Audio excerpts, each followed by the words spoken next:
On the cruise control with Mercury Quay.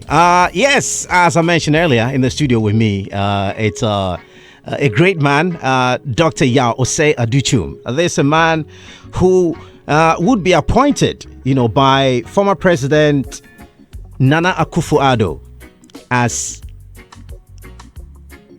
a minister for education in Ghana. This was on the 5th of March 2021. Doctor, first of all, welcome to our studio. Thank good you. To have you. Oh, good to see you too. Yes. Do I have to stand up since you are standing? Oh, no. That's fine. I have done it this way since I started radio. So it is just. Well, have you been a teacher? Teachers like standing. Well, maybe in my space. In your space. Maybe in my space. Yes. Space, yeah. Good to have you. I would like to start it this way. What was the feeling like when you had this announcement that you had been appointed as Ghana's educational minister? The whole Ghana. Yeah, reflective, unbelievable, but not surprising. Right. Because I had met Nana Adutwum Akufo-Addo some years back. And when I was creating charter schools in LA, and he asked me if I was willing to come back to help him change the education system. So when I came back, became member of parliament, he made me first a deputy minister during the first term. Right. So I had a expectation that he will eventually hand over the ministry to me. Right. To bring about exactly what he wanted me to do, transformation of Ghana's education system. That's awesome. And that was a great honor. Oh, yes. The weight of responsibility, but the excitement was another dimension. Okay. So I combined the weight with the excitement, and the excitement carried the day, made the weight lighter so that I could focus on what needed to be done. I could look at the gaps in the education system. I could look at how Ghana's education system can become the best in Africa, one of the best in the world, and say to myself, we need to tackle it from here. We need to look at STEM education. We need to look at what makes Singapore, Singapore, what made South Korea, South Korea. And then we have to begin to take a look and say, okay, if that is what we want to do, what are the gaps? And the gaps, instruction-wise, was going to be rote memorization against critical thinking in South Korea and in Singapore and in the US. So yes, I want to do critical thinking. Right. We're doing rote memorization. In the level, there are 4 levels of learning. If you're using the Web's depth of knowledge, or if you're using the Bloom's taxonomy, the new Bloom's, you're talking about 5, 6 levels. And then when you go to the 4th level, you're going to see the 4 levels, Web's depth of knowledge. You see, the beginning point is when you teach for children to just remember. Right. And then from there, you teach for them to understand. You can remember something. You can chew it in your head. If I ask you, you'll be able to tell me what you heard the teacher say. But it doesn't mean you understand. That's absolutely true. Then from understanding, you go to application. Can you apply what you have heard and what you claim to understand? That is where you really show that you understand, because you can apply. But from there, you have to go to synthesis, evaluation, extension of learning, where if you're the independence of Ghana, it's not about when the Ghana became independent, who led the independence, and all those things. But you're going to look at what was the implication of Ghana's independence on the continent of Africa. Right. That is when you are extending the learning. But you look at our education system and you realize that whether it was the BEC or the WASI, yes. Majority of the questions were at the remembering. That is why we say chew, pour, pass, and forget. Oh, right. To the extent that you can remember, you are the brightest student in Ghana. And that's all that matters. That's all that matters. You have the brightest kids in Ghana failing exams every day because they cannot chew and they cannot pour. Yes. And they can't forget. Right. But if you really want to change the country, forget about chew, pour, pass. Go to the extension of learning. Get children to apply and go beyond application. But you also have the West African examination system as the intermediary. So the government can talk about, I want to transform education, I want critical thinkers, I want creative people, but the WAEC exams does not lend itself to that. So you have to, coming from the US with a PhD in education, many years of teaching in high school, 12 years as a charter schools developer, building schools for the Americans, focus on critical thinking. Where do you begin? You look at the reforms, look at the curriculum we've changed, and then say to yourself, why sit down with me? Why sit down with me? And let's talk. And let's have a conversation. Let's have a conversation. Well, yeah, I mean, these are very interesting insights, and it's a little discombobulating if you ask me. Now, you see, Ghana as it stands right now is going to resume the international WASI this year. But we're doing international WASI. Yes. You see, the issue is this, and I'm glad you brought this up. You see, let's finish the conversation on the critical thinking. Right. Because so much at the root of what we need to do to change Ghana. If your education system is not about critical thinking, you are not developing innovators. So you're going to realize that those who didn't go to school are the ones who become the innovators of the country. Those who go to school because of the rote memorization have been tamed not to think critically. Therefore, whether it's in music or in other facets of life, the most creative ones are going to be the ones who did not pursue education to the masters and the PhDs. And sometimes not even a bachelor's degree, but they were the ones who were not tamed by the system. Consequently, if you want your best and brightest to become the best in the country, you cannot divorce critical thinking from the education system. And it has to align. So when I talk about meeting with WAEC, I ask them, the first exam that they did based on the reform curriculum, I asked them, show me one exam, the type of questions you are bringing. They pop it on the screen in my office. And on one of those exams, out of the 40 questions, 20 were on the lowest level, which is remembering. 10 on understanding. Right. So 30 out of 40 were at the lowest level. The next one, understanding, had 10. So in terms of the creativity, critical thinking part, no questions. None. So I asked them. And I said, this is a case where the tail is wagging the dog. Right. I bring you to say, examine my children. And I'm telling you, I want my children to be critical thinkers. And the teachers are being trained to teach at the critical thinking level. But you, the examiner, you are not examining on critical thinking. So when the teachers look at the question, they are no longer going to do critical thinking because you are not examining. They just want to remember and pour. And then that's why I remember saying something at the United Nations some years back that we cannot memorize our way out of poverty. But we can critically think and innovate out of poverty. Right. So you begin to take a look at that and say, I need to change this. But you talk about WAEC exams, right? Yes. You see, this is what happened. Because of the fact that we were doing double track and our schedules were not aligned, calendar was not aligned with the rest of West Africa, where we can just change things to test at the same time with them, I went to WAEC and I said something to them.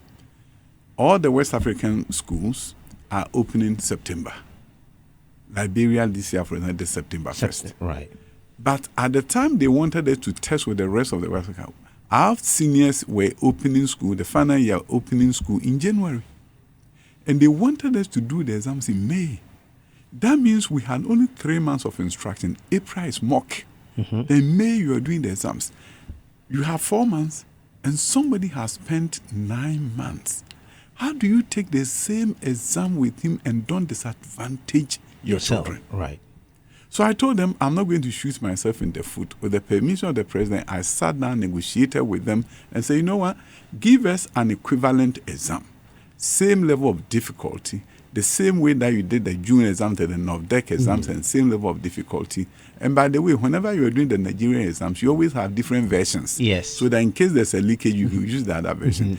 Give us the other version as Ghana. Right. And they say, you know what? It's going to cost you more because we have to empanel examiners to do that separate. And I said, okay, we are willing to pay. Why did I do that? Because I did not see how I will allow Ghanaian children to use only 3 months to study and do the exam with somebody doing 8 to 9 months.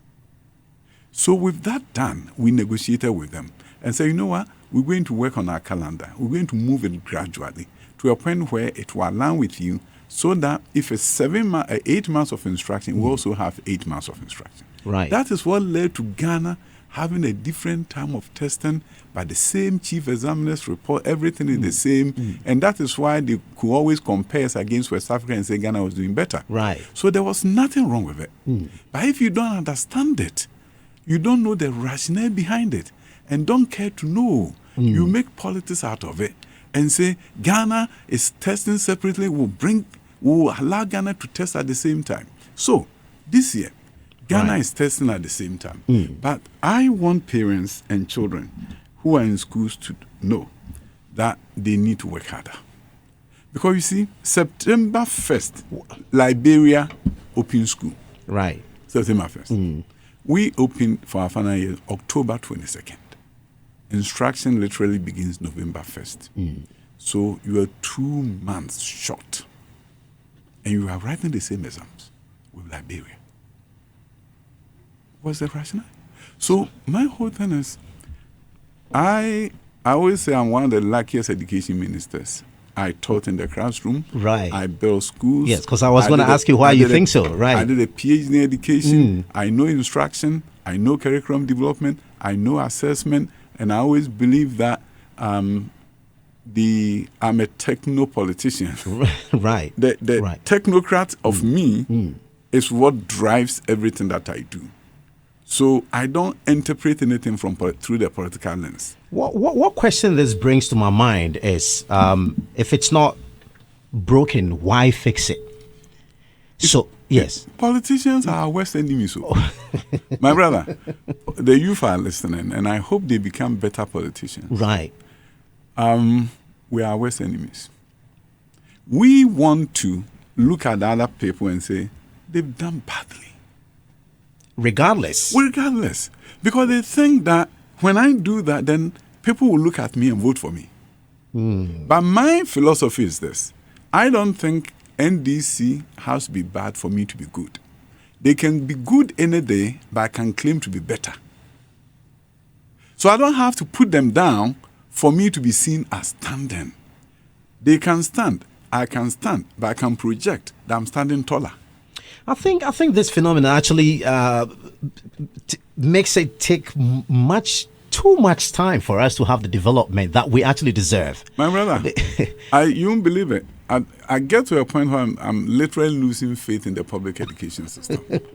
Because if you look at the gaps we saw and started bridging it, right, and I say to myself, if that trajectory could be followed, within the next 10 years, our education system will be the first in Africa. We were able to move this education system from number 17 to number 2 in Africa. Right. Our STEM schools that we built was a marvel of other African number countries. 17 to number 2. Number 2. We are only next to Tunisia in 2024. Because I really wanted us to look at KPIs, you know, like the achievements, you know, what we've been able to derive. Yes. Yeah. So, my brother, I look at the faces of the children, I see opportunity. And in my mind, why can't we do things better? We're building a creative arts high school. Good. I'm happy you touched on that, because that's where I'm heading. Where did I come from? Right. In my mind, that was a project that was started under my predecessor, Dr. Matuboku Prempeh. Right. I was a deputy minister then. I look at what Nana Addo wanted to do, and that was to ensure that we have the best in the creative arts sector coming from the schools. Because you see, the moment you say that everybody should go to school and go to high school, if you do not incorporate and integrate creative arts and train them there, then you're going to lose out. Because once upon a time, it was those who didn't go through the formal education that became the best artists. Absolutely. So the moment you want everybody to go, if you don't move the industry there, you are in trouble. You're losing out. Same thing with sports. Right. Children who used to drop out and pray that Ahimfie, Ahimboboani, and Kumasi became the best footballers. Yeah. Now everybody's going. So if you don't create sports high schools, you don't create creative art high schools, since they are now going to high school, it means now the street is no longer producing them because they're leaving the street for the classrooms. Right. So if the classroom reject creativity, creative arts, and sports, then you are going to be in trouble. So the moment you have an education system where secondary education is literally available to everyone and everybody is going, then do what the Americans did and make sure you have music schools, you have creative arts schools, you have music, dance, and all those DJing, things. DJ, everything, so that the creative talent that could have been developed outside the classroom will now be developed inside the classroom. So it brings me to my question. How did the silver bullets elude us? We haven't been able to do it. You see, the thing is this. The sad thing for me is when you're on your way to doing it and torpedoed. You are out. And when you are out, your ideas don't matter. Consequently, even though you have education strategic plan, if the person doesn't care to look at it, what happens? So, my brother, the issue we have in this country is that talent is everywhere. Talent is everywhere. One of the things that I missed and we couldn't start, right, even though we started with buildings, is the gifted and talented education. Gifted and talented education. Okay. See, if you go to America, research shows that 10% of all children are gifted or talented. Right. Gifted means that the child is smart, high IQ. Talented is a kid who can do DJ and nobody has taught him. Literally, they were born with it. If you find them, if you find those children and nurture them, they become the best in the country.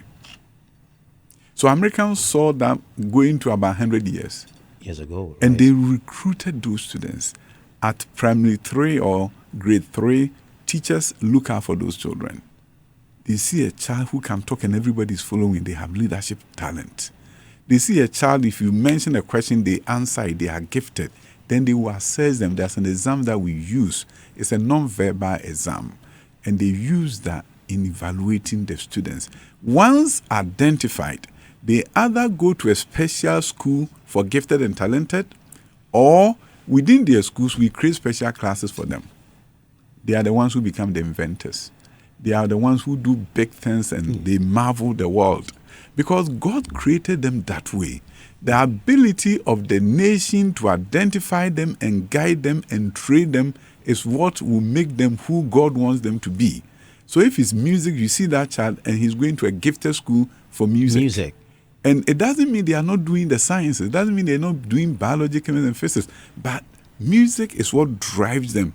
It's what motivates them to worry about the biology and the chemistry and the physics, because he knows that for him to be in that school, he needs to get the sciences right. So at the end of the day, when you do gifted and talented education, the very ones that have been gifted to you, literally, you nurture them well. So one of the things I saw in this country is that sometimes we talk about it, and then what you realize is that you don't have the equipment and the tools and the facilities to do it. So the schools that we built... Sometimes even the lecturers, the teachers don't really understand.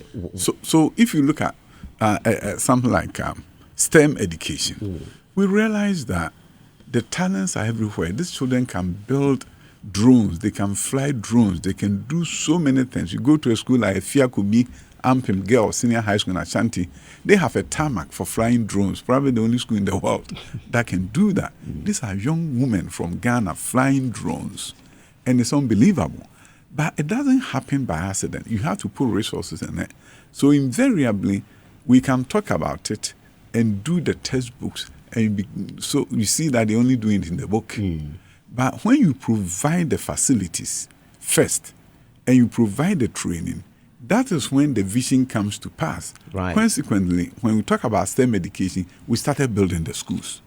And then we started even building 2 colleges of education focused on STEM, where the teachers were going to be trained on coding and robotics and everything. We have one at Tepa and one in Karaga in the northern region to train all the STEM teachers. So that you won't have a case where the STEM schools are springing up and you don't have the people to teach them. Right. So phase 1 was get Presec to do engineering. Get all these schools to do engineering, do robotics, do all these things. But build schools that are also dedicated wholly to STEM. That is what gave birth to Abomusu STEM, Kwasi STEM, right. Bosomtwe STEM, and all these STEM schools, Pasempe in the north. This is what gave birth to them. And these are top of the line school facilities, second to none. Presec doesn't have those campuses if you go to Abomusu. And within that, the STEM labs are there, science labs are there, teachers are being trained. MasterCard Foundation came in, gave us funding up to about 80 million to write the textbooks, train the teachers, train the administrators to lead the STEM agenda. And that's the reason why when Ghanaian schools were evaluated by Mo Ibrahim Foundation, they found us at the cutting edge and we became number 2 in Africa. Number 2 in Africa. So the bottom line is this. You have to know what is the issue. You see, education is not just about going to school. If you're a parent, education is about sending your child to school. His future is going to be better. It's good. But when you are the minister for education and you know education, education is the most important vehicle for transformation of your nation's economy and society as a whole. Therefore, you have to look at what made Singapore. The role of STEM education. They do gifted and talented education. Right. And then begin to look at yourself. If education is going to be that vehicle that changed my country, it should go beyond children going to school. It should go beyond free senior high school. I have to look at the quality of the instruction. Do they have science labs? So we started building science labs. All these schools got top of the line science lab, sometimes better than what I used to have in the US. Right. And these were top of the line science lab. Then we do this STEM lab. MasterCard Foundation came in, gave us funding to build STEM lab with robotics and all those things for the high school that had decided that they would do the STEM. So you begin to look at that and say, okay, it's not just going to school, which is access, but I'm improving quality. But the most important thing that we miss is the relevance of the education you are providing to the transformation of your country. If you don't do creative arts, the relevance is missing. Right. Because you see, you can talk about the music industry. If we don't have students who can appreciate music, you don't have consumers who will buy music. I'm a lot interested in that. Yeah, yes. So your junior high school students should be doing music.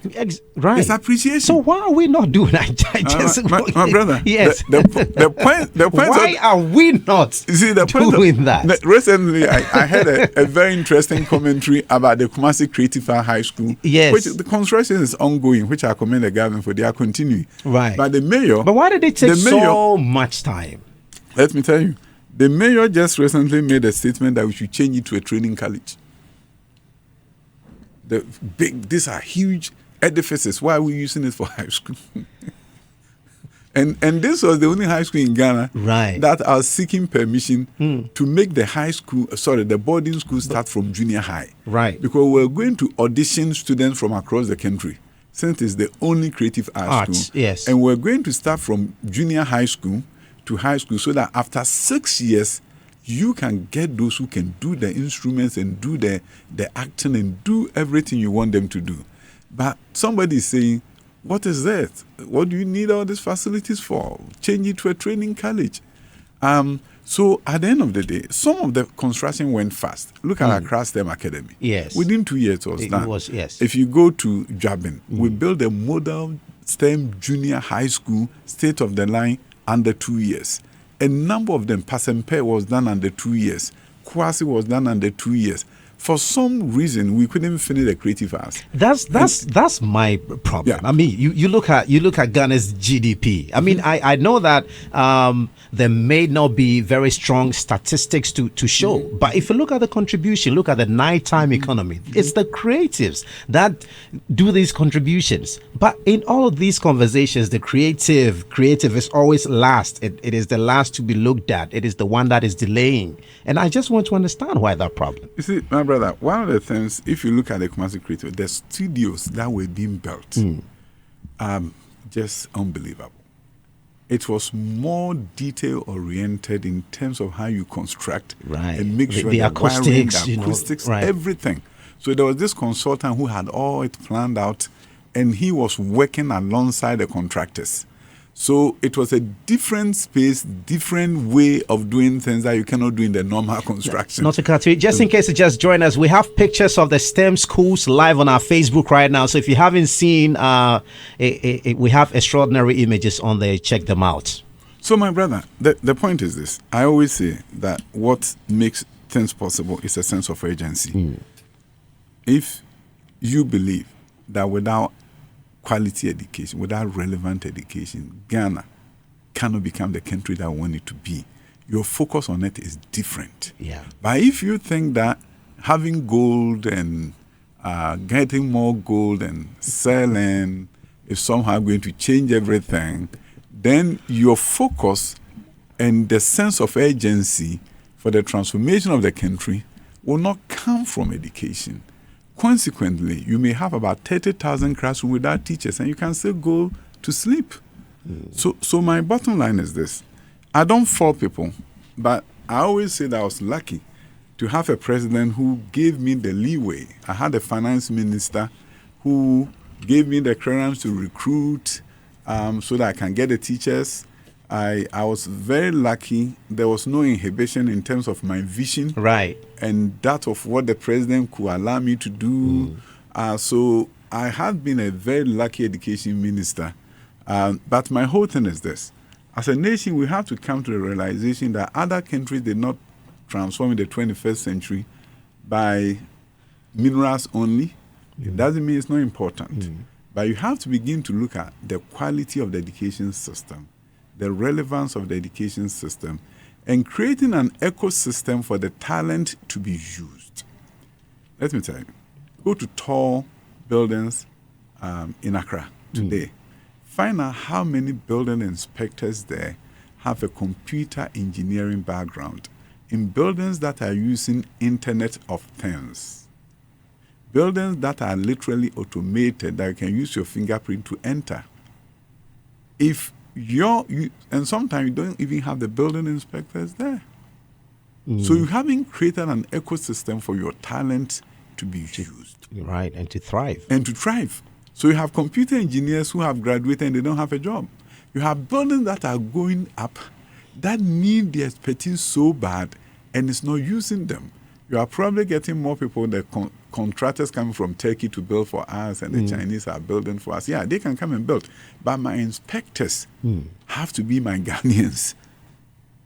So if I don't create the ecosystem, I've traveled around the country a bit. Right. And I was so disappointed to see roads that had been done 10 years ago, 8 years ago, and is in a state of dilapidation. Yeah. And I'm asking myself, how many engineers did we employ here? And the engineers know that their license could probably be on the line if the work turned out this shoddy. And that within 3 years, potholes could develop everywhere. So that you don't have a situation where every government has to build literally the same roads. But what were you making good use of your engineers? In other jurisdictions, if you haven't gone to school for contracting, you cannot be a contractor. There has to be a contractor license. With something on the line, you can lose the license if shortly job is done. So you can have a situation where roads have been built, but roads have to be continuously built. Because the very engineers you have are not being used to the level where they should. You don't have enough engineers. But the few that you have, sometimes are even unemployed. That becomes the conundrum. And so what we need to do is that don't just do school, but be mindful of what you are going to use the talent for. We know we talk about graduate employment and all the challenges. I always say that, yes, maybe industry is not moving the way it should, yes, but the quality of the graduate is as equally important. Because if a SHATTA university have majority of its graduates employed, don't tell me it cannot be done. But these are things you do, and I believe that one of the things I did at the ministry, which I was really excited about, is the use of grants. Grants, right. Instead of directives. if you tell any university, if you don't do this, they will look at you as a minister and laugh at you that you can't control us, right? But you can direct them with money. If you ask universities to have job placement centers and it comes with money, say, okay, if this number of students are recruited from your university every year, this amount of money comes to you in order to do more and expand your job placement before you know they are doing it. Why? Right. I did something. When I came back to Ghana, of course, I always knew that if you do not do science in high school, you can't do engineering. So when you say when you came back to Ghana, you mean before you had the... because I was in the US. Right. Yes. Yeah. I just wanted to understand. Yeah. And also to touch on, because I'm very interested in what you told the former president, like what he heard, that got him excited to give you that opportunity. See, the president came to find me in the US. He came on the tour of US, right, and came to California. And as divine providence will have it, there was a reception by the Ghanaian community, and especially the New Patriotic Party members. We had a reception for him in my school's auditorium. Right. You're talking about the new designs. Yeah. Right. And he couldn't believe it. That Ghanaian could do that in America. So he said, hey, who's this? How are you able to do this? How are you able to do this? Right. And I said, no, I'll talk to you. I said, no, say it here. So I explained to him how charter schools work and how the government gave me the money to start building this. Right. It's on our Facebook right now, so you can check it out. And how I was raising funds, over 20 million from Wall Street through bonds to develop the school. He couldn't believe it. So he said, would you consider coming back to Ghana to help me change the education system? At that point, I was laughing in my head. But how did you really feel? You know? Yeah, so I felt like this man don't know me. I'm a son of a cocoa farmer. Right. Yes, and I've been lucky to be here, building schools for Americans. My life journey has been interesting. And you want me to come back to Ghana? Really? So from that point, I reflected. And I was saying to myself, without secondary education, could I be here? Because he told me he wanted to do free senior high school, and the Americans were the first to do it.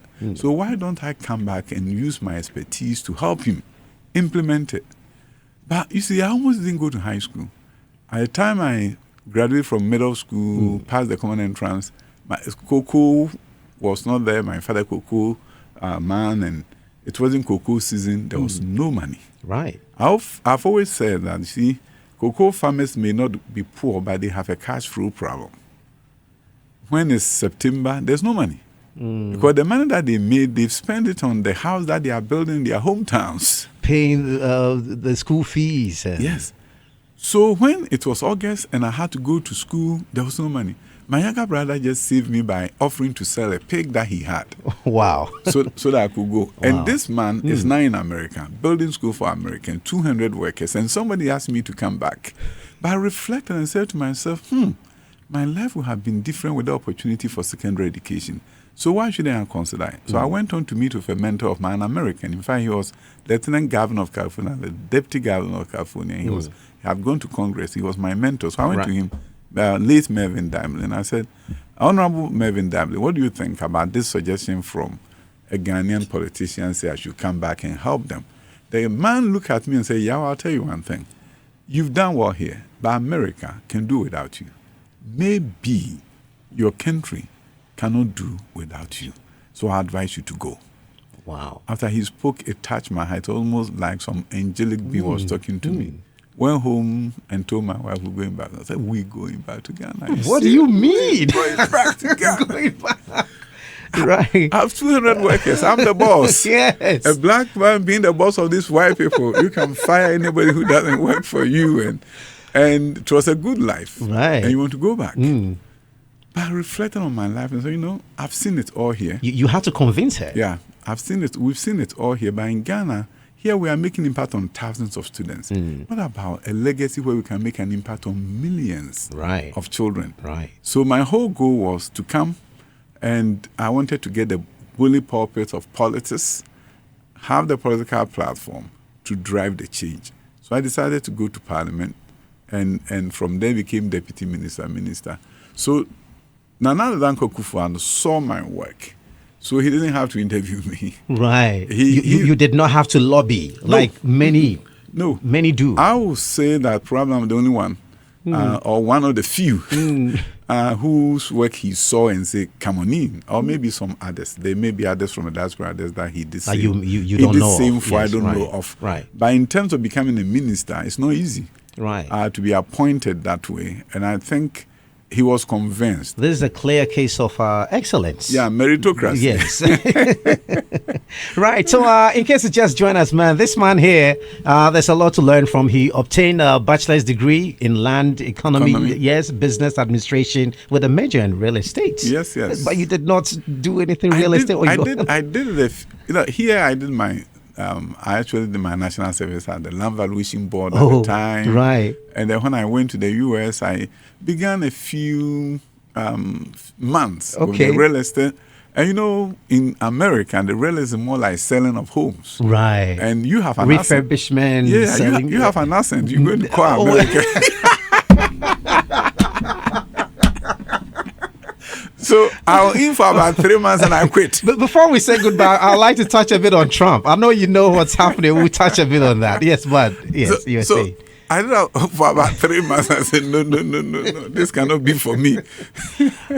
But I love to teach, so I entered the teaching space, right. and that's why I found my calling, that I could get children excited. American children are difficult to handle, but I was able to get them. I really created a different environment. As a mathematics teacher, right. I made math fun. So the children couldn't wait to come to my class. And I used to lie to them that I was the friend of Snoop Dogg. You know Snoop Dogg? Yes, so they were excited. They were super excited. Right. And so I learned about where Snoop Dogg grew up in Long Beach. And I said, guys. With Dr. Dre, all those. Dr. Dre. I said, guys, you see, when I was growing up here in America, I became friends with Snoop Dogg, and he had bad influence on me. I was becoming a bad kid, and my parents sent me to Africa. That is why I speak with an accent. Right. And they believed me. So they'll go and tell you, hey, this guy knows Snoop. Right. And those days, Snoop was the man. He was the man. Yeah. So interestingly, if I was giving an example in mathematics, I would say that Snoop Dogg went to buy a shirt, and for $100 they gave him a discount of 10%. How much did he pay? And they will be jumping up and down to tell me, right? This is 1 year. Yes. 1 year, every year students used to vote for different type of teachers, right? And the funniest teacher, I became the funniest teacher. And just in case you didn't know, the funniest teacher actually holds a PhD in educational policy. So I'm sure these also helped you in fine-tuning your style, of educating. What would be your advice, to teachers, those who are, because, I think there's a problem in the educational system in Ghana. There are a lot of teachers who actually don't understand what they are teaching. They probably just, as you put it, chewed something and they are just pouring out to students and they don't really understand. You see, the education system determines its teachers. Right. If you have an education system that is willing to train people, you have to train. Banks train their people. You can't just dump a teacher in a classroom and that's what the first and the last time they upgraded their skills. During my time as the Minister for Education, the President gave me the permission to establish National Education Leadership Institute, right, to train headmasters and assistant headmasters. Because in Ghana, you don't need a license to become a headmaster. Yes. So you can be the best chemistry teacher and you have gone through the ranks, and one day you wake up, you're assistant headmaster, and it's all about apprenticeship. So if you happen to work under a very good headmaster, you become a good headmaster.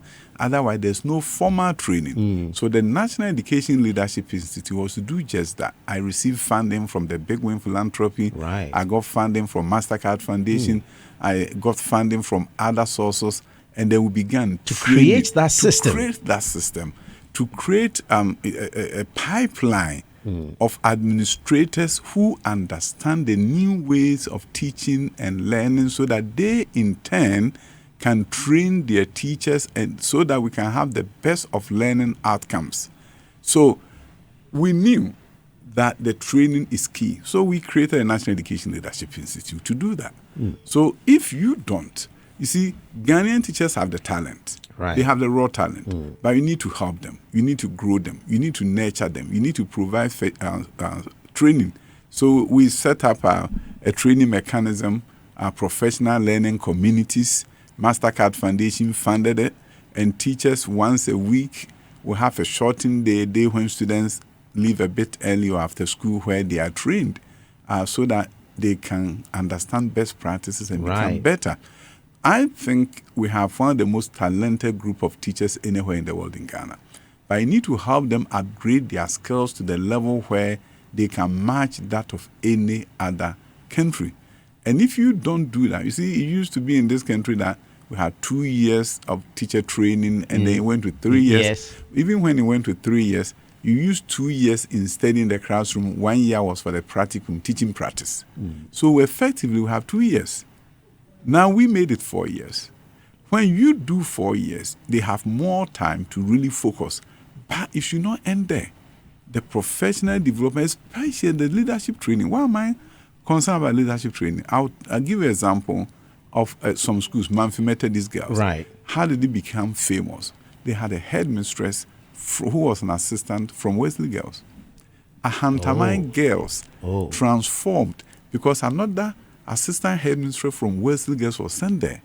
Recently, Nyakrum, the school began to emerge as one of the best because another assistant headmistress from Wesley Girls was sent there. This should tell you leadership counts. So it actually makes a big difference. Big difference. So what we decided to do was to take assistant headmasters and headmistresses from Wesley Girls, from all these top schools, Prempeh, Presec, and train them.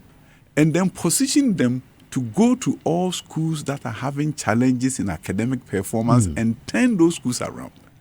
Once you do that, then you are going to create schools where parents will not demand to go to, everybody will say, I want to go to Wesley Girls. But there will be Wesley Girls equivalent in their region. I started a school called Bosomtwe Girls. In my constituency. Right. Yes, Bosomtwe Girls. Government school. But I operationalize it differently from how schools have been done over the years. Right. And we use the same model for new schools that we built. What did we do? We went to Wesley Girls and found a retired headmistress, Mrs. Jokoto. And we got MasterCard Foundation to hire her. And then she went to these schools, Bosomtwe Girls, Abomusu, and all the new STEM schools, and mentored the headmasters and guided the teachers and the students. Right. So Bosomtwe Girls then began a process where even Wesley Girls' old girls went there to mentor them. They spent 2 weeks on the campus of Wesley Girls to learn how the students behave and what they do. The school is now in its 5th year, but it test course, you won't believe it. Genius. And this year, they won the Ghana robotics competition, and they are going to Michigan. They just got their visas. Wow. They are traveling to Michigan to represent Ghana. This is a school, 5th year of operation. So it works. It works, but it's not rocket science. We need to have the formula. Yes. Why should a school like Jache Prams, where I went to, be 55 years and it's still not close to Opokwari in terms of performance? You partner. Are you going to help them to? Oh yes, to fix. You have to affiliate. That's what we started doing when I was the minister. Right. We were affiliating high-performing schools with all the new ones that were building. Right, to help. And then you take an assistant headmaster like Abomusu. We took an assistant headmaster from Presec to head the school. So he was seeding the DNA of Abomusu with that of Presec. So he takes the best practices there, train the teachers. With support from government, if you follow that, you can identify low-performing schools and pair them up with high-performing schools with a culture of learning second to none. You go to Presec and you have a 97% chance of going to the university. But at about 50% of our high schools, students have less than 10% chance of going to the university. If you take the same children and put them in a high-performing school, because of the learning culture there, they do well. there are examiners there, there are markers there. So it's not rocket science. Right. There's a formula. There's a formula. And if you want the children to be the best anywhere you they find have to them, use that. you have to use the formula. In the studio with me, well, in case you just joined us, it's Mercury Quay right here, and I'm here with Dr. Yaw Osei Adutwum. He's a Ghanaian politician and member of the 9th Parliament of the Fourth Republic of Ghana, representing the Bosomchi constituency in the Ashanti region on the ticket of the New Patriotic Party. This man here has shared a lot with us, and the silver bullet doesn't elude him when it comes to education, and he's sharing a lot of that right here. It's really exciting. I'm kind of curious, you know, to know. I mean, since education is your thing, I can imagine the number of books you read. You know what life is like for you. But before we even get into that, what is it like in the day of the life of a politician? Or let's narrow it to Parliament, of a member of Parliament. You see, the thing is this: when we were doing executive and parliamentary, oh my God, it's unbelievable. Right. I mean, I'm used to going to work very early in the morning. Right. Because I decided that, you see, in the morning, everybody is rushing to work. Don't let me bring in a siren here. Because so that they look at you and the look that you get. Yeah. So this early morning, why are you doing this? So from East Legon, early morning, wake up by 6, I'm out of the house. And by 6:30, I'm in my office. That's how I started my day. Right. And if Parliament is not in session, I'm there till 8:30 before I pack off. So I was doing almost like a 14-hour day, and that was my routine. Series of meetings. And when you have to go to an event, you have to go to an event. But my brother, it's but I really did not see me becoming tired because there was so much excitement. Right. You're a minister. And that's important. And every day you have opportunity to change somebody's life. Okay. Sometimes I just leave the office at about 2 p.m. I tell my staff we are going to the community. And I'll go to a school, go to Sempe and just teach a class and get excited. And Independence Avenue, I go there. I had a class that I adopted.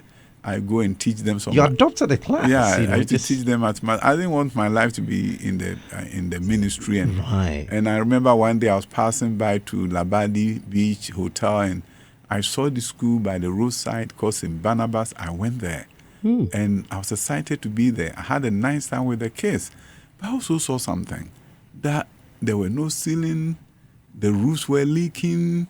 When it's raining, they have to shut down the school. The buildings were in such a level of dilapidation that is even difficult to find in a village. And this was the former seat of government. So I left then. I told the teachers, this building that you see will change. And they thought it was just the political talk. It happens a lot. I took my architects, took my engineers there, inspected the whole thing. The building needed retrofitting, changing of the pulling down the walls and other things, and changing the roof. Within 6 months, it was a new St. Barnabas junior high school. Everything had changed. 6 months. Yeah. And I said to myself, you see, this is an Anglican school. You had the blue uniforms and all those things. And I said, the uniform has to change too. I cannot come here, change this building, put in new furniture like I'll put in America, beautiful furniture, and still allow them to wear the blue.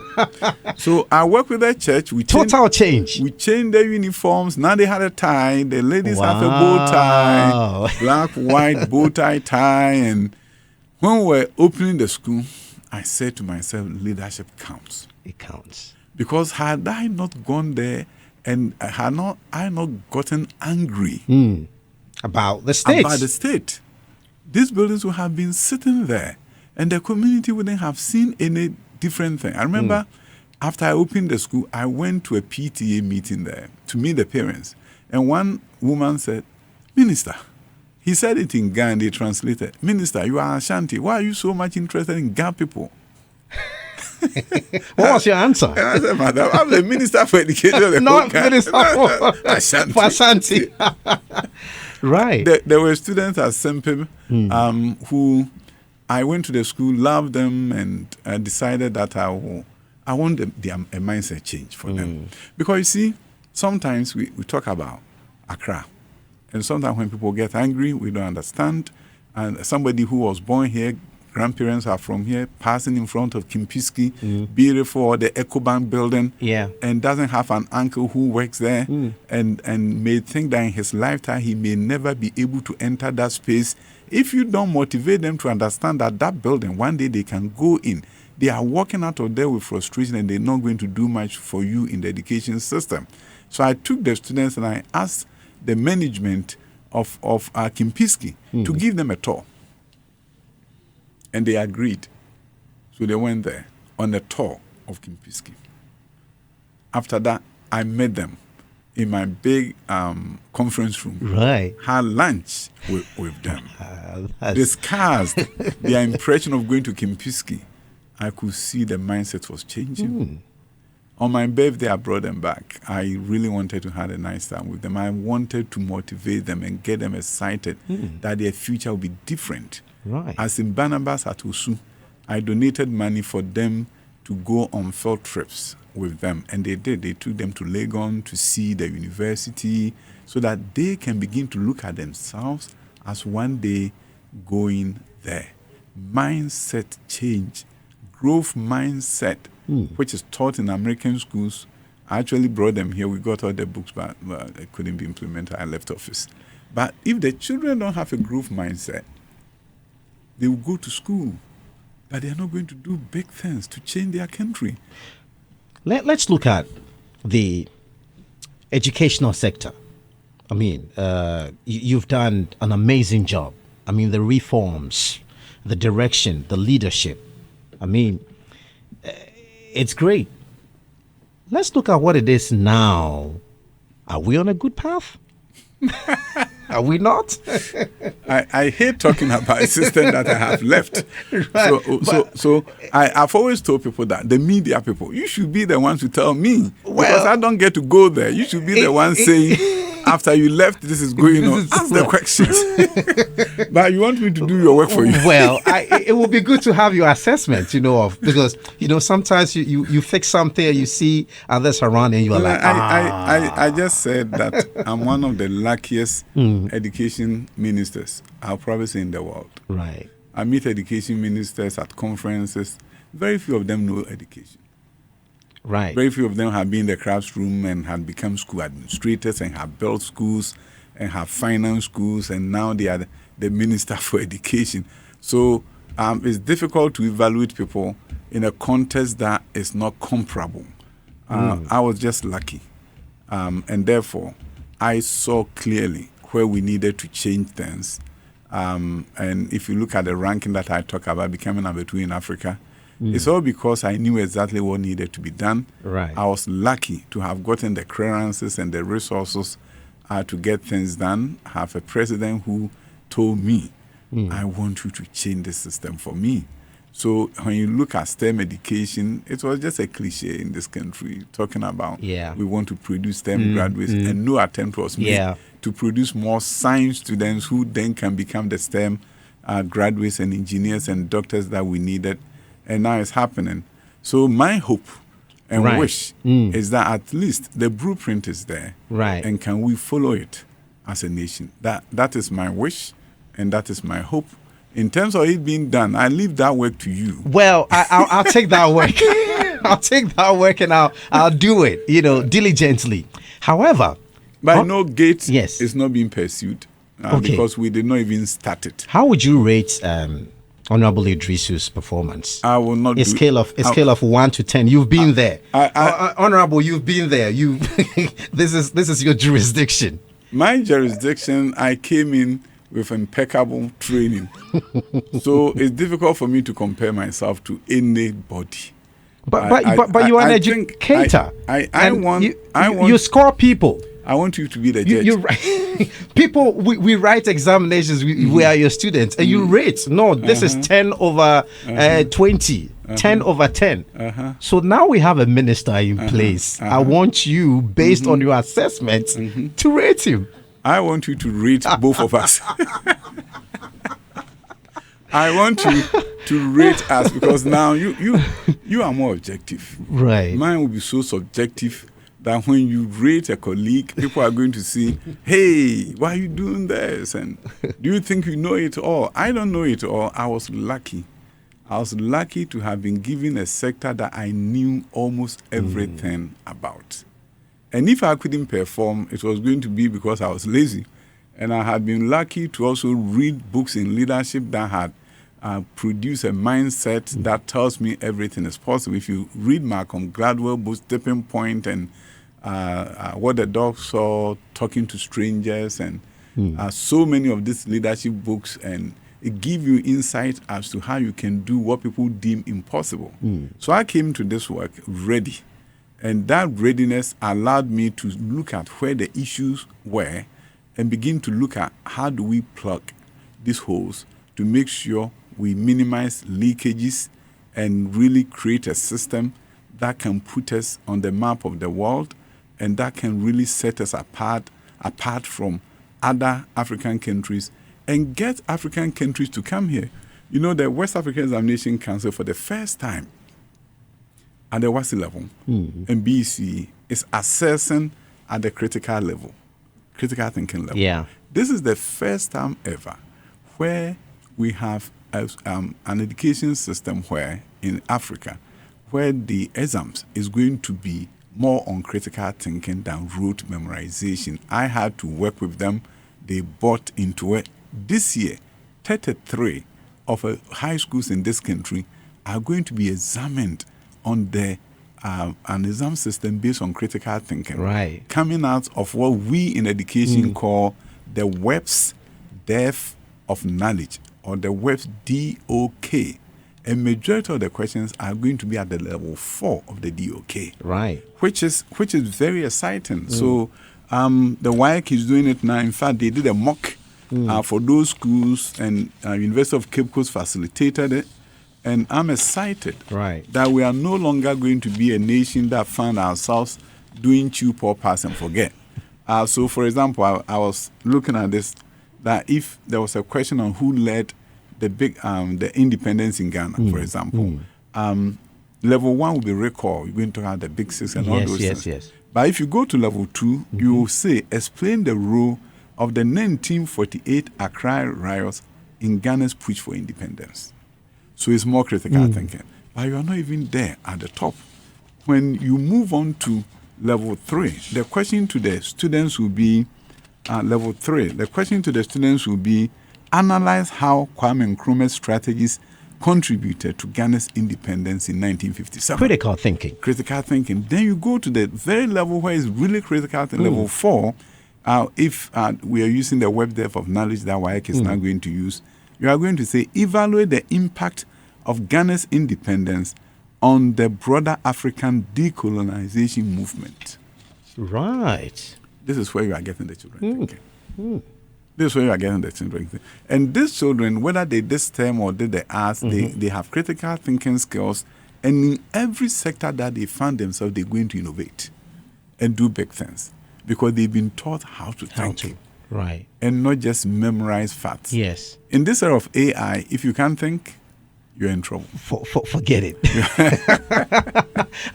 We've been talking education. In case it's just joined us, I'm here with Dr. Yaw Osei Adutwum. Yes, amazing man, sharing some great insights right here. Really having a good conversation here. And welcome. In case it's just joined us, you have missed a lot, but you've not missed too much.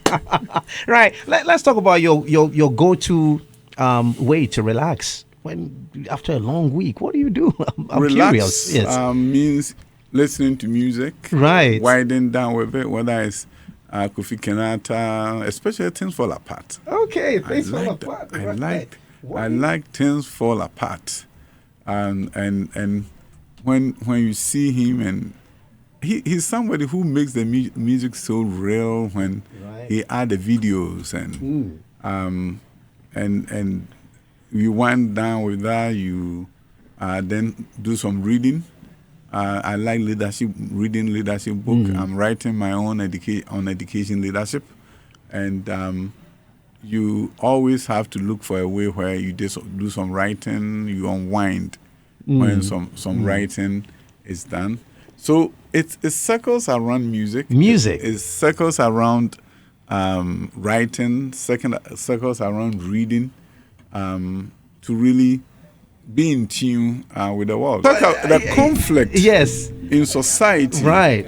Good and evil, balancing. I'm getting why you love the song, because it's great poetry. Right. Yeah. I mean, it's very interesting. You see, I always say that the greatest philosophers we have in Africa and Ghana are the musicians. Yeah. They make you reflect in society, societal issues and challenges and opportunities that are there. When you listen to certain music, you really think through, especially unproduced music and all those ones. Yeah. A number of them were based on African philosophy. Right. And so it gets you reflecting if you focus on the lyrics. But if you do more of the lyrics following, then you miss the beat. You miss the beat. You miss the you were telling me about that's of our interview. You were talking about Shatta Wale. Yeah, Shatta Wale is you see his nation, right? And, SM. And Shatta movement. Shatta movement. I was going to do the Beam Nation, which is not him. Right? So you see, you have young people, either they go the Beam or going the movement, and you begin to take a look at, they make them believe in something, and the young people love them. I haven't had a chance of meeting Shatta Wale. I just saw him one day from the distance at Tamale Airport. I look forward to one day meeting him. Oh, yeah. I'm going to make it possible. Okay, please do. I'm going to make it possible for you to. What do you have? Like, what's going to be? What are you going to say to Shatta when you when get I to? meet him, I'm going to say, "Hey, what makes you sing this way?" And right. And what is your motivation? And how would you help us create 50 Shatta Wales? Right. Yeah. That's deep. Yeah. See, in my constituency, I decided that one day I want to be visited by 100 engineers. And I said, if I leave this to evolution, right, and there's no revolution, I will never have this opportunity. It may never happen. So I decided to create them. Recruited kids out of high school and put them in engineering schools. As I speak with you, I have 93 engineers whose fees I fully paid, the accommodation catered for. I raised funds from the US and from here. I was able to do that. By next year, I'll have the 100 engineers. Wow. So if you want to create 50 Shatta Wales, he can do it. By the time he retires, 50 Shatta Wales. In the system. In the system, and they will come and sing for him and give him a wonderful birthday. Right. I mean, like I mentioned, I'm going to make this meeting possible. I believe it will be more like a spark to a new revolution, that we're going to have. You mentioned, you touched on cocoa farmers. It hit me so hard when you mentioned it, especially with respect to your background. What is your take on the state, of cocoa farmers? Their plight at the moment. My brother, in 1937, right, there was a major revolt in this country. Cocoa farmers were sick and tired of price fluctuation. And cocoa was the lifeblood of the nation's economy at the time. It's cocoa that created the Gettysburg economy, of course supported by minerals. Right. Cocoa is the reason why we see the Temamoto Way and the factories that were built. University of Ghana, 1 year, they charged the farmer, they surcharged them.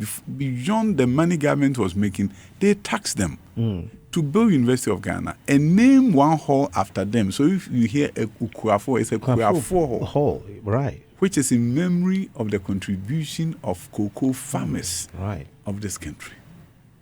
They've done their bit. Uneducated group of people who left their villages and towns and decided to go and seek a better future for themselves, from the Kwapins to Kwau, went to Ashanti. Ashanti farmers had a problem with the swollen shoe disease, and the cocoa was falling apart, and therefore they moved to Asante Achim towns like Krofa. Lands ran out of there, they moved to Ahafo towns like Chebidi, Sanfifre, Sabronum, Tepa. They went and cultivated cocoa. Right. They came to a point where their nephews who followed them as apprentices. My father followed his uncle to Asante Achim Krofa and then to Tepa, to Chebidi and Sanfifre. When the lands were no longer available, then their nephews, like my father, moved to the western region. You see, by that time, the cocoa industry had gone to places like Dunkwa, Chichiriwere, and Techi Krom, and move on from there to Wasa Ekropon, and from Wasa Ekropon, others went left to Prestia area, Opon Valley, Huni Valley, became farmlands, cocoa farmlands, and others went to Hiawa, to Bordie, Manswa, Memphis, Sankregua, to Enchi, all the way to the border.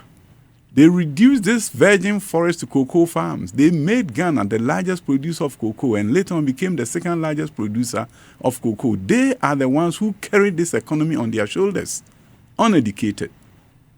Some of their children didn't get to go to school. I was fortunate. I was one of the few in that area whose father sent him back to Ashanti region so that I can have education. Right. And today I sit here as a former minister for education. My mom was a cocoa farmer. My dad was a cocoa farmer. What made them go into cocoa instead of cassava cultivation was the price stability.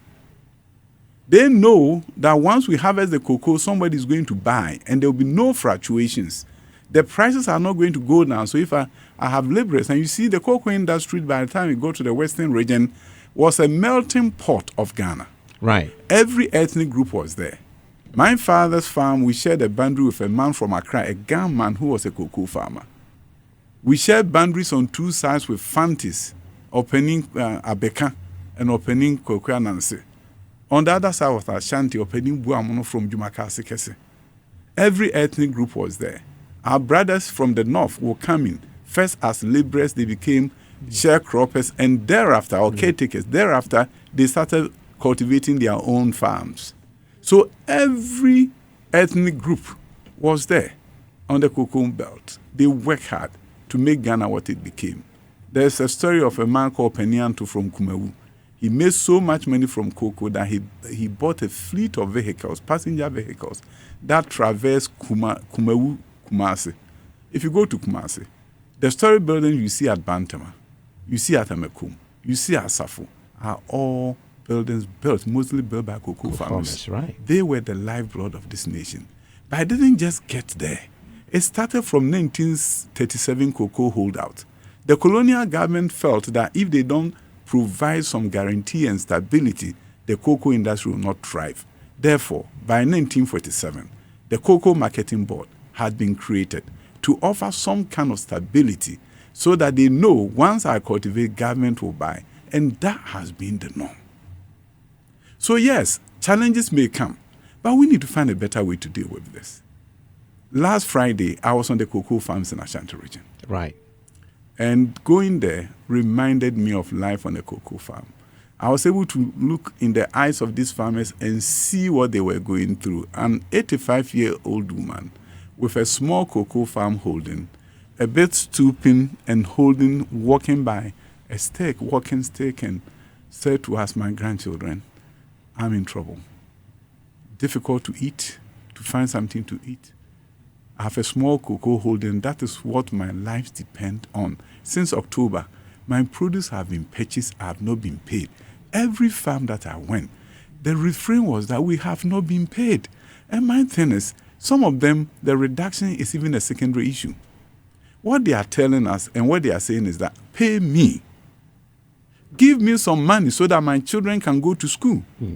As a young man who almost didn't go to school because it wasn't cocoa season, I can feel their pain, I can feel their anguish, and I'm saying to myself, this nation called Ghana, let's take politics out of this debate. It's not an NPP issue, it's not an NDC issue, it's a human issue. And the life of the cocoa farmer is in jeopardy. There's a cocoa farmer who told his story that the caretaker of his farm, the father was sick, hospitalized. He came to him for money. He didn't have the money. He went around looking for a loan. Within 3 days, the father was gone, dead. So when I'm talking about this, it's with more passion because I've experienced it. I've lived on the farm. After going to school, every vacation I was on the farm, weeding around, carrying the harvested cocoa pot all the way to a place where we gather them and break them, and citing this for children at the time. So I know the inside and out of cocoa. Cocoa has made me who I am. Right. It is through the process that my father eventually was able to take care of me. So at the end of the day, let us not look at this as a human problem. And I'm pleading with Cocoa Board. Right. You see, we hear of releases of funds. Right. But in Ashanti region, none of them has been paid. So they should look into this. You can't have a situation where maybe... Does it mean the payment is being done in certain jurisdictions? But... So far as Ashanti is concerned, right. And I'm saying Ashanti because I haven't gone to the other regions. Okay. So I don't want to make a sweeping statement and then they will say, hey, these people have been paid. It doesn't mean they haven't released the funds, but they have to begin to look at, because most of these produce buying companies, sometimes they have a loan with a bank. If you pay them and the bank is coming for after their assets, yes, they may not pay the farmer first. So I want them to... And it's not just about paying them, it's about paying them on time. That is the issue that they have, because most of them that I met said since October, all the produce that have been sold to government, they've not been paid. They've not been paid. And they are in serious distress. What do you think is the problem? I cannot even fathom it. Because my issue is that you solve the problem by saying we're reducing, right? Which I don't agree with. Okay. Because I think we need to have a buffer system where when the prices go up, we set some funds aside so that when it goes down, it compensates. So the farmer is not left holding the bag, so to speak.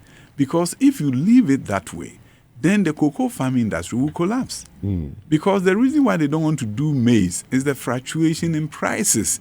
When there's excess supply, they are in trouble. So if you want to do the same thing with cocoa, it means that people are going to look at you and say, I'm not going in. For years, the reason why cocoa industry has done well is that there was always opportunity that it will be bought, and when it's bought, it will be paid for, and we are not going to have those challenges of fluctuation. So in these current circumstances, my appeal is that find a way to pay them. Right. Take away the anguish, the fear in their eyes. And I know a lot of people are making jokes of the woman, the man who said, you owe us. The guy was not joking. So I hear the jokes. But so far that man is concerned, he's in distress. And therefore, he wants the money. Can we pay them? So that at least they will have something to eat, something to send their children to school. There was a woman who was weeping uncontrollably. And his issue was that he has 3 children at home. One is a college of education student, and 2 of them at university. He couldn't even describe and crying. So we figured maybe University of Ghana. Right. And that woman is stressed out. There was one who said he went to a cement distributor and asked them to give him some cement, thinking he will be paid in November. He has not been paid. He said he has left home because he's tired of being chased. So let's find a way to do the needful. What we have purchased, let's pay the farmers and then figure out how to do a better pricing in the future. But for now, they are asking us, can you help us get paid? And that's the refrain. That's the message we get. So this is beyond politics. I believe that if you have worked on the cocoa farm before, like me, you don't look at this from a political standpoint. It's a human tragedy where the average age of cocoa farm, I'm told, is about 62. A large number of them are very old. And if they are not lucky to have had a child succeed who can send them money, they are in trouble. No safety net. If they are sick, they are in trouble.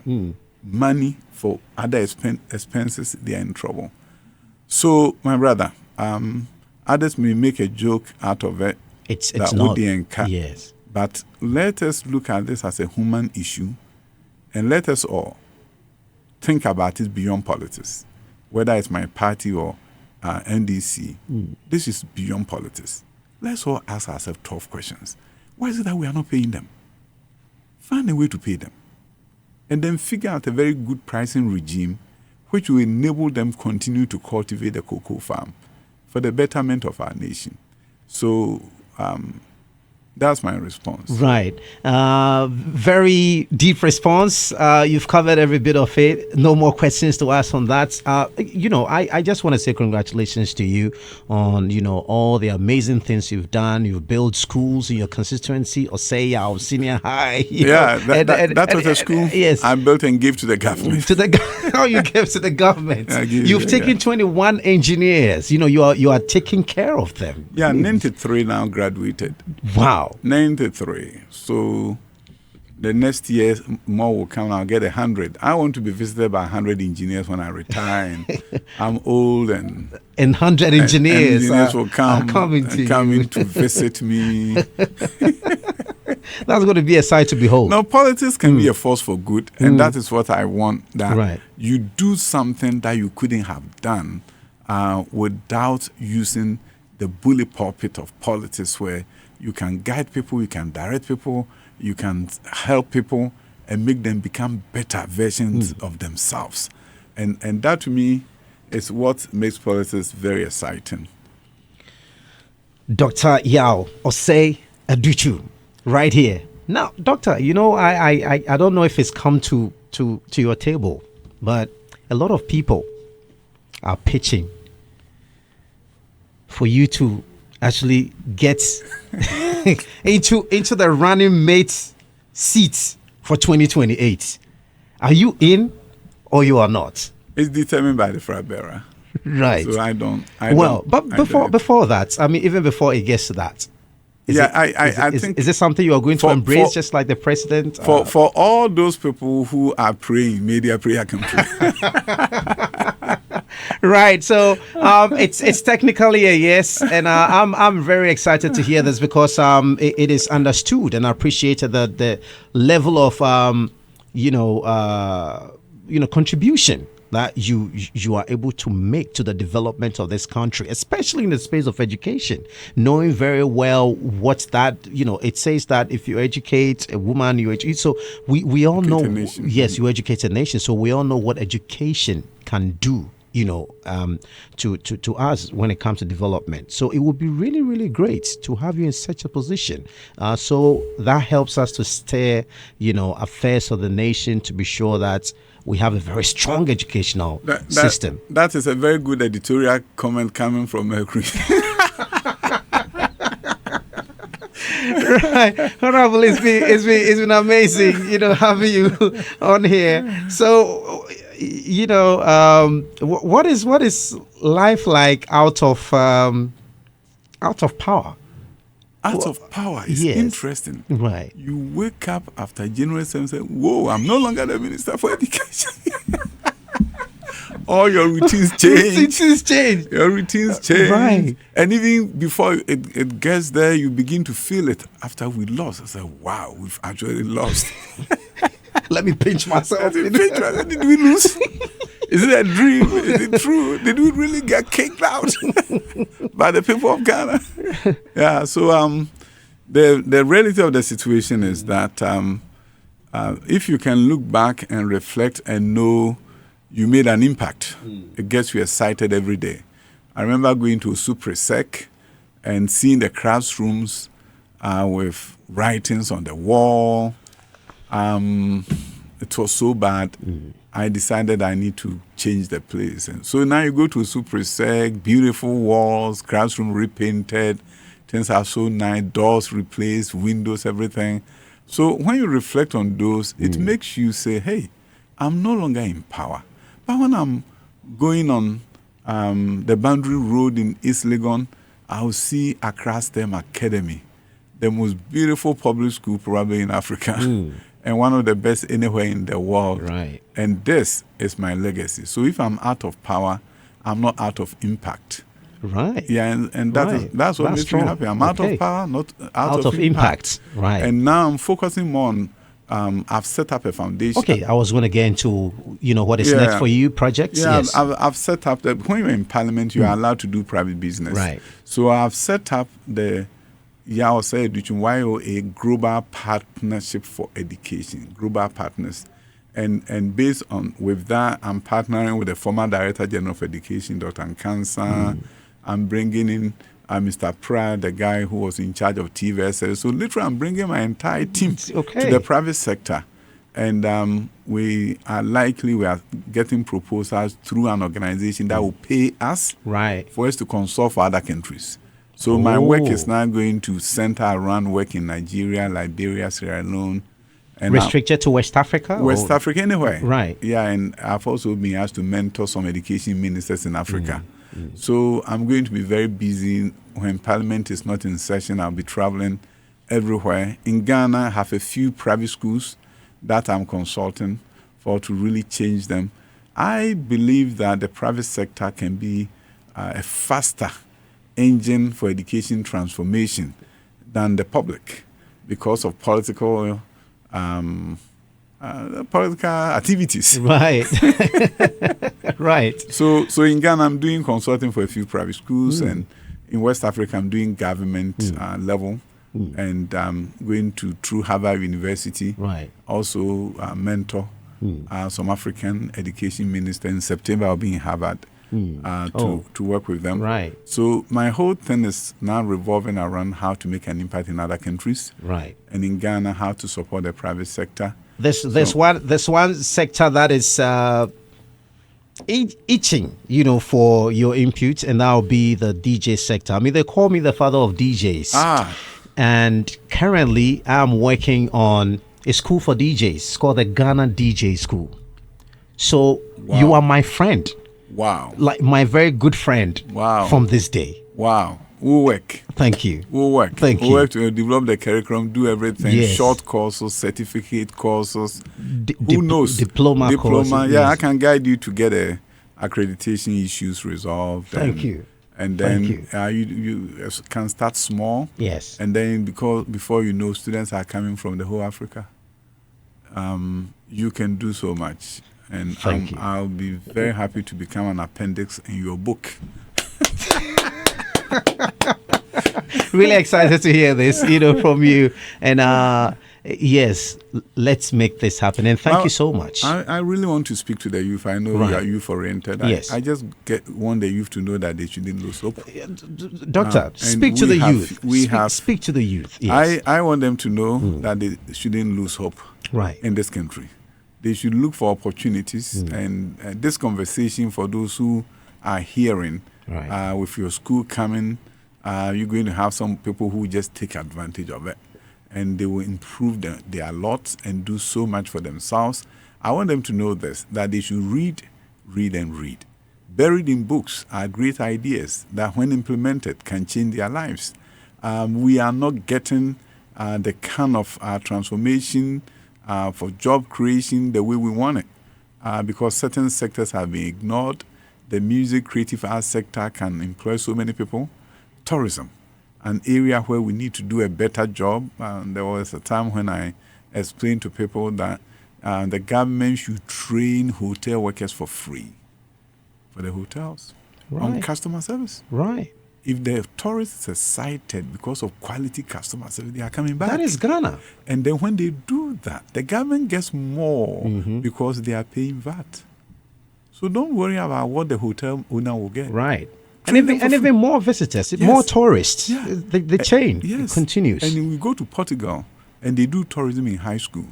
The high school graduates are the ones who run the hotels, because you are in Portugal, not just Portuguese, you're going to study English and French in order to work in the hotels. So if you do tourism in high school, something that was part of the new curriculum that we've introduced, you are going to be able to have students who can speak French at the front desks of the hotels, because you are surrounded by Francophone countries. If you want them to come and visit you, you don't speak their language. Ghana is now part of Francophonie. What it also means is that at every hotel room, if it's toilet, write the French version under it. Okay. And let the visitor from France or Francophone country feel welcome to your hotel. This is free consulting. If you do that, you see more people coming from to. That's where they want to come to. Yes. Because at the front desk, the workers are speaking French. Right. They feel welcome. They don't feel lost. Imagine going to Germany And at the hotel, they don't speak English. Now Germans are speaking English. Right. Togo is doing English. Benin is doing English. We have to do French. We have to do it better. Thank you so much. Thank you so much, Doctor. Right here, 103.9 FM. It's been a great conversation, very insightful. Dr. Yaw Osei Adutwum, a Ghanaian politician and member of the 9th Parliament of the 4th Republic of Ghana, representing Bosumchi constituency. Thanks so much, sir, for joining us. Let's do this again. Definitely. Right. Anytime. Next week I can be here. This is Hits.